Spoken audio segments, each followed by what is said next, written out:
What's going on, Infinite Fam? Welcome back to another video. If you guys are new to the channel, make sure you guys hit that subscribe button, turn on your post notification bell, leave a positive comment down below for a chance to get a what? For a chance to win a shout out in the next video. Guys, my baby girl is finally sitting. I'm so happy. I'm leaning forward very much, so if you see that I'm like so in the camera, I have to either lean all the way back or lean all the way forward. I can't sit up straight quite Whatever yet. makes you comfortable, babe. Whatever makes you comfortable. And you're starting to walk faster and all that too. I am. And you use the bathroom. Woo! It's been a good morning, huh? Yeah, it has so far. I'm so happy. I'm proud of you.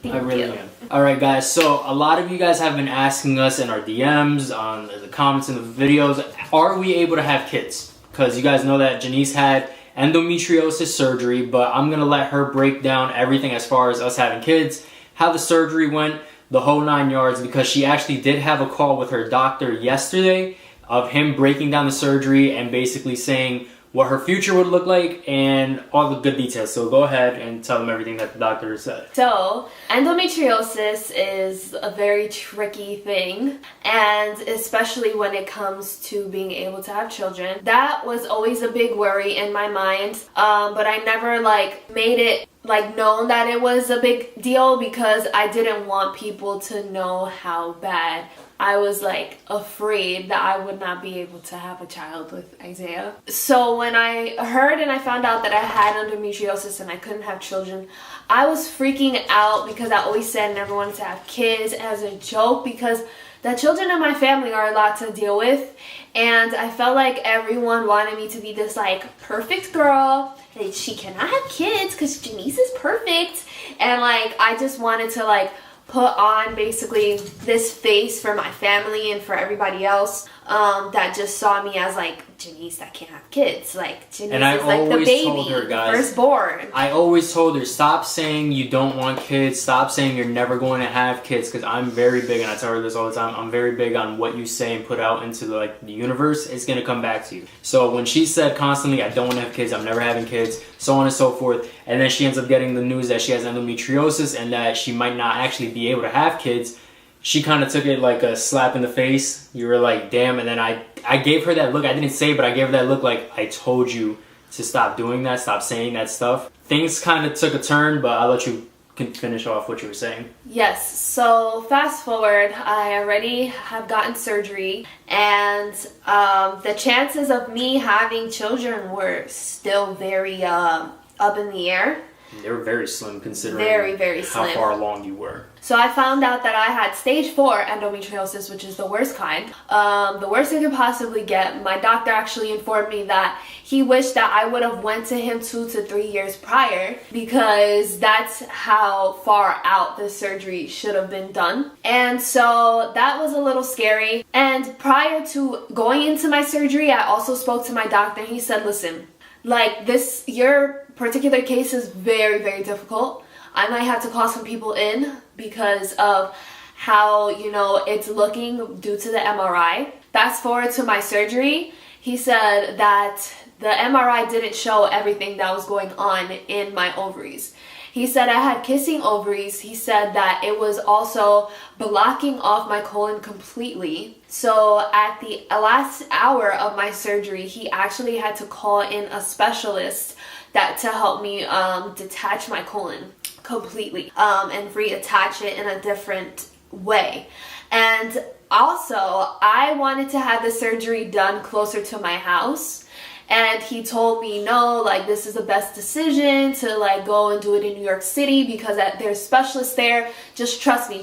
And I kept on pushing. I was like, you even no. tried to reschedule. And I got mad at her, guys. I got so mad at her. I'm like, why are you trying to reschedule? And I felt like you were just scared. You didn't really, that's what I felt. It probably is not the case, but I felt like you were scared and you kept pushing it off. And I'm like, low-key, I'm getting mad at you because you're putting your health at risk and your fertility at very high risk. Everyone got mad at me. My doctor was like, absolutely not. We can't reschedule. You're crazy. He was like, you need to get the surgery done. I don't feel safe postponing it even a day later. He already made it farther out because I had to wait till my new tattoo, I had to wait till it healed 2 weeks. So he was already pissed off that I got a tattoo and that I kept trying to push it out further. he told me, like, your chances of having kids are, like, basically non-existent. I hope you understand that. Why are you trying to push the surgery? It's not happening. We have the date. You can't push it. Fast forwarding to, sorry if this is like all over the place. It's just like, no, I feel like this is a good breakdown. Details that we need to hit, like to tell you guys. Now that my surgery is done and over with, the big question is, am I able to have children now? And what he told me... Can we just say how when he called you and told you everything, especially like how your future's going to look, besides like the kids part, the future you like broke down? Oh, yeah. Yeah, you forgot that part. I didn't think we were going to... I don't know. You want to say that part? Because like, I don't know. I mean, they were talking on the phone and he was giving her a breakdown of everything and all that. And one of the big issues with endometriosis is that you may have to get multiple surgeries in your lifetime because it's something that keeps coming back. Now, like she said, she was stage 4, which is very severe. It's the worst case you could get. We automatically, before even going into the surgery, we knew that she was going to have to get surgeries like every 5 years, give or take, because that's usually what people have to. Yeah, I was prepared for that. Like, I was prepared to just spend the rest of my life getting surgery, one after the other, scar after the other, and in my head, I was just prepared to have like kind of a miserable life, to be honest.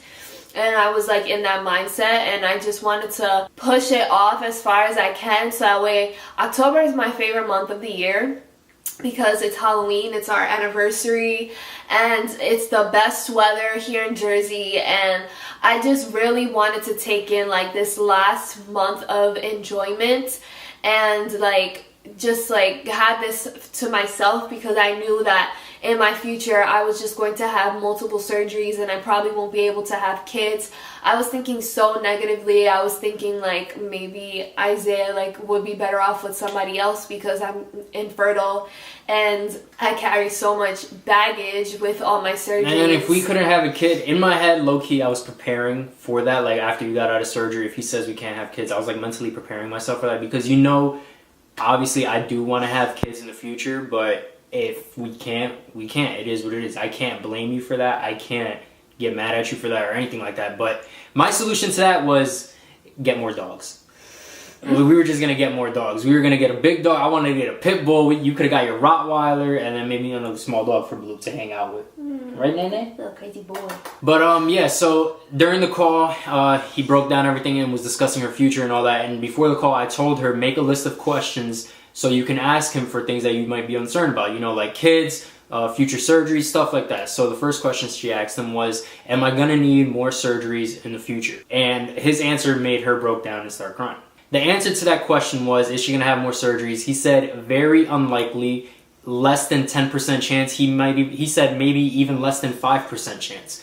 Right there, Janice broke down, started crying because, like, how'd you feel at that point? It was like a sense of relief? Yeah, because like my whole life I felt like a burden, and even more so now that I'm going through all this health stuff. And so just hearing that news that I won't have to continue to get surgeries, that like this is probably the only, like he said that there is a chance because it's tricky and I had anything can happen. He basically said it's not impossible, anything can happen, but he said less than 10%, even less than 5 maybe. She started breaking down right there, and I'm not gonna lie, her crying tears of joy got me all emotional and me watery-eyed. I ain't cry though. But then the next question after that was, you know, am I gonna be able to have kids or something like that? Did you ask that? Or I think he kind of like went into that. He went into that. Yeah, he went into that, and basically he said your chances of getting pregnant now are really, really higher. So having endometriosis, it's still difficult. It might take a couple of tries, but you know, it's not a bad thing. But guys, she will be able to have kids, thank God. And I told her this, and I got emotional with this part too. I told her, I was like, yo, you did it. You beat stage 4 endometriosis. And I'm getting emotional now too because I'm like so proud of you and I'm so happy. Oh, I love you. Don't cry. You made me cry. Okay, I'm good. I'm good. Nah. I promise, no, I'm good. I'm good. I'm good. You made me cry. No crying, no crying. I'm not crying, my eyes are sweating. Nene, you gonna have a little baby boy or girl in the future. They're gonna love you so much because you're so loving. And you gotta protect them, okay? Thank you. Guys, he was so protective over me the whole surgery. He wanted to lay down literally on my stomach, and I'm like, can you not, please? But yeah, guys, so the answer to that question is yes, she can still have kids. Very big plus. She beat stage 4 endometriosis. She's not going to need very slim chance of her having future surgeries. So everything out of this surgery, as severe as her case was, came out the best way it possibly could have. And for that, you got to thank God. And I'm actually so happy that you didn't push it back anymore. Me too. Like, I feel like I wish I would have known about him sooner. I wish I would have went to him, like he said, years back. But I didn't even know I had endometriosis until 3 months ago. Yeah. Like, it's literally been 3 months that all this stuff has been going on. It's been crazy.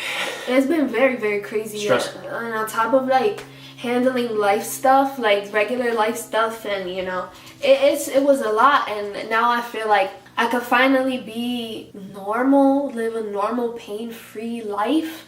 I know it's not going to be 100% pain-free. I know it's not, but it's going to be so much easier. Let's talk about that part, because you guys know that she has stomach issues, you know, like IBS. She's allergic to gluten and all that. Now, he did say that after this surgery, she should feel a whole hell of a lot better, less back pain, less stomach pains. He did say it's not going to all 100% go away. If you have IBS, you have IBS. You know, having endometrial surgery is not going to take that away. But he did say because he had to detach her colon because things were getting a little messy up in there, it basically freed up space because how swollen everything was inside of her.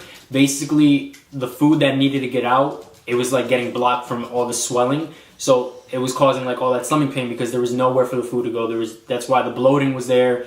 All that good stuff, but basically, yeah, and she's good now. Yeah, he also told me that if I would have waited longer, then I would have had very severe issues with my colon. Like, he said, like, he touched on it, but then he changed the subject because he didn't want to think about it. But he said that, you know, I would have had to have a bag attached to me, like, in order to use the bathroom for the rest of my life. He was like, good thing, like, we took care of that. Like, you don't have to deal with that anymore. Your case was very difficult, very severe, and a lot of bad things could have happened. Thank God nothing did.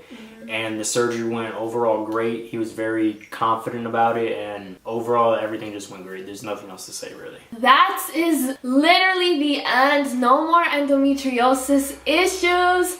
Hopefully I feel free. We should celebrate. And guys, I opened the video saying that she was able to use the bathroom because he said after she's able to finally use the bathroom, she's gonna feel a whole hell of a lot better. And she used the bathroom today and she feels a whole hell of a lot better. Yeah, like every single day I kept on like sitting on the toilet like, oh my goodness, my butt doesn't work. We're gonna stop right there. So honestly guys, that's probably it's gonna wrap it up for this video. We had a lot of questions regarding that type of stuff, if we're gonna be able to have kids, future surgery, stuff like that. So we had to give you guys the rundown.